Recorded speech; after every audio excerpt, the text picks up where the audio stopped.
আচ্ছা, একটা কথা বলো তো, বৃষ্টির শব্দ শুনলে সবার আগে কোন খাবারের কথাটা মাথায় আসে আমাদের? আমার তো একটাই উত্তর, গরম গরম ধোঁয়া ওঠা খিচুড়ি, তার সাথে উপর থেকে দেওয়া ঘি, সাথে যদি থাকে বেগুন ভাজা বা আলু ভাজা বা ইলিশ মাছ ভাজা, তাহলে তো আর কথাই নেই। কিন্তু একটাই সমস্যা হয় অনেকের, খিচুড়ি কখনো বেশি তেলতেলে হয়ে যায়, আবার কখনো ভীষণ ড্রাই। আর সেই ভোগের মতো সুগন্ধটা অনেকেরই আসে না। আজকে তোমাদের সাথে শেয়ার করবো সেরকমই খিচুড়ির রেসিপি, যেটা তোমরা খুব সহজেই পারফেক্টলি বাড়িতে বানিয়ে ফেলতে পারবে। তাহলে চলো শুরু করা যাক।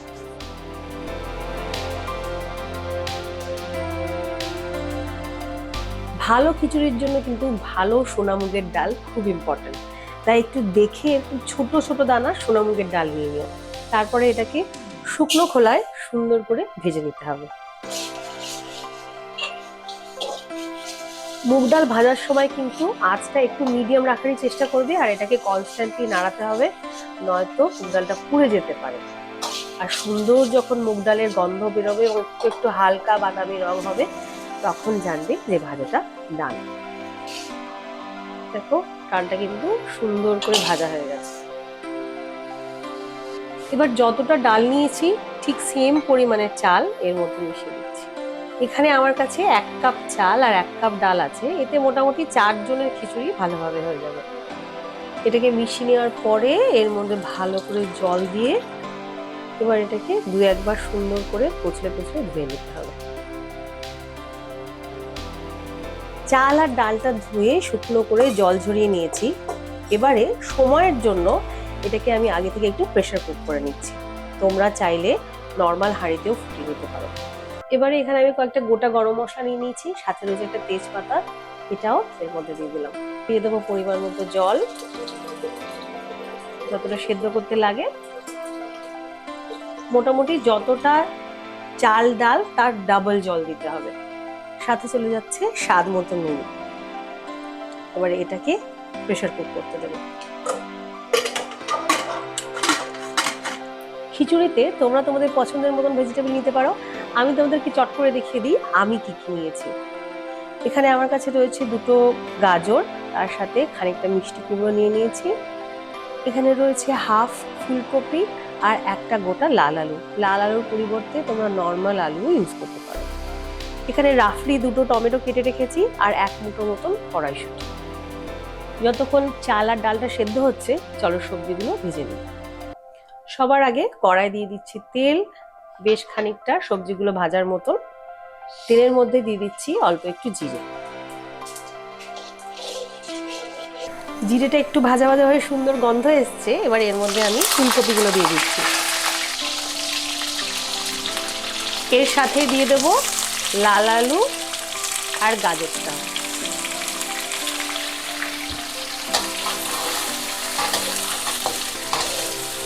সবজির মধ্যে দিয়ে দিচ্ছি পরিমাণ মতো নুন আর সাথে হলুদ, মোটামুটি হাফ চা চামচ মতন হলুদ দিয়ে দিলাম। এবার এটাকে সুন্দর করে ভেজে নিতে হবে। এই সবজিগুলোকে একটু ঢাকা দিয়ে সেদ্ধ করে নিতে হবে।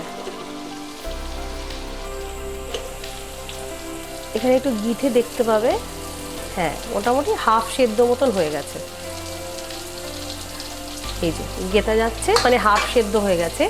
এই অবস্থায় এবারে আমি এর মধ্যে কুমড়োটা দিয়ে দেবো। কুমড়ো যেহেতু নরম তাই প্রথমেই দিলাম না, নয়তো পুরো ঘেটে ঘ হয়ে যায়। কুমড়োটা দেওয়ার পরে সবটা কড়াইশুঁটি এর মধ্যে অ্যাড করে দিচ্ছি। এরপরে এটাকে আরেকবার একটু ফাইনাল মিক্স করে ঢাকা দিয়ে মিনিট 10 রেখে দেবো।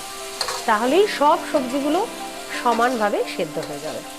যতক্ষণে সবজিটা হচ্ছে ততক্ষণে আমরা কড়ায় তেল দিয়ে খিচুড়ির মশলাটা রেডি করে নিই। চলো, বেশ খানিকটা জিরে, তার সাথে একটা তেজপাতা আর 2টো শুকনো লঙ্কা।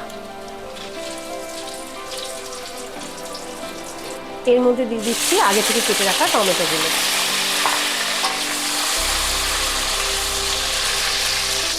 এখানে আমি আদা, বেশ খানিকটা আদা বাটা আর কাঁচা লঙ্কা একসাথে বেটে নিয়েছি। তোমরা চাইলে কাঁচা লঙ্কা কুচিও নিতে পারো, পুরোটা এখানে নিয়ে নিয়েছি। এর মধ্যে দিয়ে দিচ্ছি 1 চা চামচ মতন হলুদ, 1 চা চামচ মতন ধনে জিরে গুঁড়ো, তার সাথে আমি অ্যাড করছি পরিমাণ মতো নুন, 1 টেবিল চামচ মতন গরম মশলা আর 1 চা চামচ মতন কাশ্মীরি রেড চিলি পাউডার পুরোটাই অ্যাড করে দিলাম। এটাকে জল দিয়ে ভালো করে মিক্স করে নেব। টমেটোটা এরকম করে হাত দিয়ে চেপে চেপে দেখে নেবে, একটু নরম হয়ে গেলে জানবে এটা কিন্তু রেডি। তেলে টমেটোটা দেওয়ার কারণে কিন্তু তেলের রঙটাও খুব সুন্দর হয়, যার ফলে খিচুড়ির রঙটাও তোমরা খুব সুন্দর পাবে। তাই এই স্টেপটা করলে তোমরা কিন্তু একদম পারফেক্ট কালারের খিচুড়ি পেয়ে যাবে। যখন টমেটোটা এরকম নরম হয়ে যাবে, তার মধ্যে যে পেস্টটা আমরা রেডি করলাম এটা পুরোটা দিয়ে দেব। এবার এই মশলাটাকে একটু ভালো করে কষিয়ে নেব।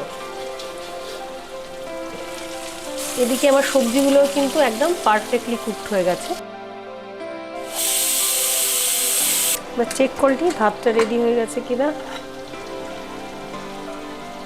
দেখো ভাতটা কিন্তু এখনো ঝরঝরেই আছে, জাস্ট সেদ্ধ হয়েছে। এরপরে আমি ভাতের মধ্যে একটু নর্মাল জল দিয়ে দিচ্ছি, যেহেতু একদম শুকনো।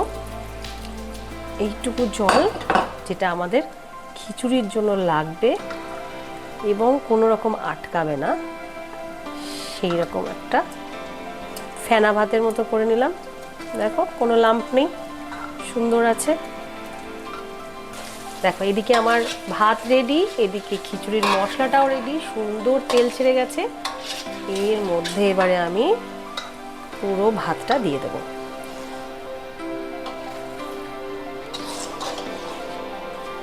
ভাতটা সুন্দর মশলাটার মধ্যে মিশে গেছে। এবার এর মধ্যে ভাজা সবজিগুলো অ্যাড করে দিতে হবে।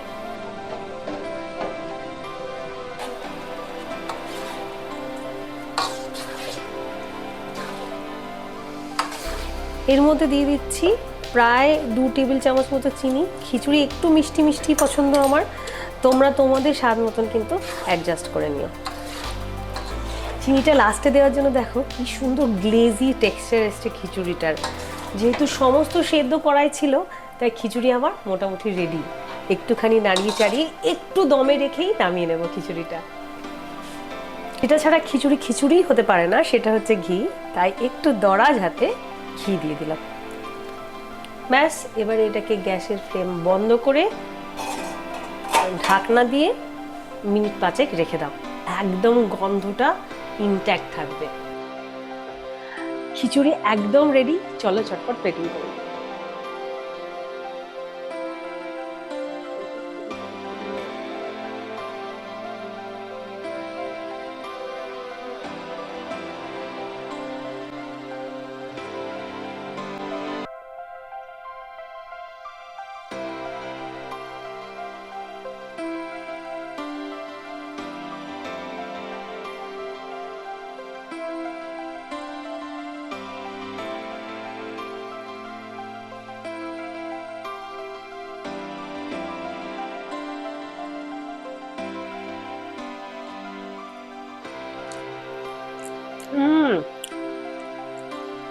বেশ পুজোর কথা মনে পড়ে গেল। দুর্দান্ত হয়েছে খিচুড়িটা, তোমরা অবশ্যই ট্রাই করে দেখো। ট্রাই করে আমাকে জানিও তোমাদের কেমন লাগলো। ভালো লাগলে একটা লাইক শেয়ার কমেন্ট করে দিও। আর তোমাদের দিক থেকে আমার জন্য যদি কোনো সাজেশন থাকে, তাহলে আমার কমেন্ট বক্স তো খোলাই আছে। আজ তবে আসি, দেখা হচ্ছে খুব শিগগিরই অন্য একটা দিন অন্য আর একটা রেসিপি নিয়ে। ততদিন তোমরা খুব ভালো থেকো, সুস্থ থেকো, আর অবশ্যই সবাইকে অনেক অনেক অনেক ভালো রেখো।